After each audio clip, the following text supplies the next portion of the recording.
आज से ठीक 105 साल पहले यानी 13 अप्रैल सन 1919 को हुई घटना जिसे हम जलियांवाला हत्याकांड बाग के नाम से जानते हैं। अमृतसर के जलियांवाला बाग के अंदर एक विशाल सभा का आयोजन था। इस सभा में 25,000 लोग शामिल हुए थे। उस बड़ी सभा में डायर ने अंधाधुंध गोलियां चलवाई थी। सिर्फ 15 मिनटों के अंदर 1650 राउंड गोलियां चलवाई गई थी। जनरल डायर के द्वारा और 3000 से ज़्यादा क्रांतिकारी तड़प तड़प के मर गए थे। आप में से किसी ने जलियांवाला बाग देखा हो तो वहां अंदर जाने और बाहर आने के लिए एक ही दरवाज़ा है, वो भी 4 दीवारी से घिरा हुआ है। उस दरवाजे के सामने डायर ने तोप लगवा दी ताकि कोई बाहर निकलकर न जा पाए। बाग के अंदर 2 कुएं हैं जिन्हें अंधा कुआं के नाम से जाना जाता है। जब गोलियां चलाई गई तो लोग बचने के लिए कुएं में कूद पड़े और कुआं लाशों से भर गया। फिर 15 मिनट तक गोलियां चलाते हुए डायर वहां से हंसता हुआ चला गया और जाते हुए अमृतसर की सड़कों पर जो लोग मिले उन्हें गोलियां मारकर घसीटते हुए ले गया। इसके लिए उसे अंग्रेजी सांसद ने इनाम दिया, साथ ही उसका प्रमोशन भी कर दिया था। फिर उसे भारत से लंदन भेज दिया गया, वो भी बड़े ओहदे पर।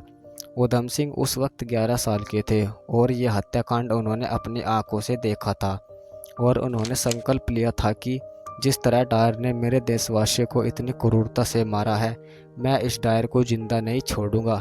यही मेरी आखिरी ज़िंदगी का संकल्प है। उनके पिता एक किसान थे और उपली गांव में रेलवे क्रॉसिंग के चौकीदार का काम करते थे। पिता की मृत्यु के बाद उधम सिंह और उनके बड़े भाई मुक्ता सिंह का पालन पोषण अमृतसर के केंद्रीय खालसा अनाथालय पुतली घर में हुआ था। कुछ सालों बाद बड़े भाई मुक्ता की मृत्यु हो गई किसी बीमारी के कारण। आर्थिक स्थिति अच्छी नहीं थी और संकल्प ले रखा था।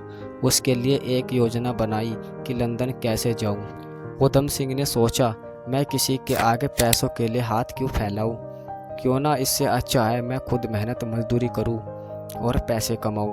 फिर उन्होंने कारपेंटर का काम किया। कुछ पैसे कमा करके अमेरिका गए। अमेरिका से फिर लंदन गए। लंदन जाकर उन्होंने किसी होटल में पानी पिलाने का काम किया और कुछ सालों तक नौकरी की। नौकरी करते करते उनके पास बहुत सारे पैसे जमा हो गए, जिससे उन्होंने बंदूक खरीदी। ये सारा काम करते करते उधम सिंह को 21 साल से ज़्यादा समय लग गए। अंत में कैस्टन हॉल नामक लंदन में एक जगह है, वहाँ पर डायर को सम्मान दिया जा रहा था। मालाएं आदि पहनाई जा रही थी। उधम सिंह किताब में बंदूक छिपाकर अंदर पहुँचे और एक साथ 3 गोलियां डायर के सीने में उतार दी। फिर जोर से कहा, आज मैंने 21 साल पहले लिया गया संकल्प पूरा कर लिया। जब उन्होंने बंदूक अंग्रेजी अधिकारी को सौंपी तो उनके हाथ कांप रहे थे, कहीं मुझे ना मार दे। तो दोस्तों, हमारे क्रांतिकारियों का इतना ऊंचा आदर्श था, जो संकल्प ले लिया उसे पूरा करने के लिए सारा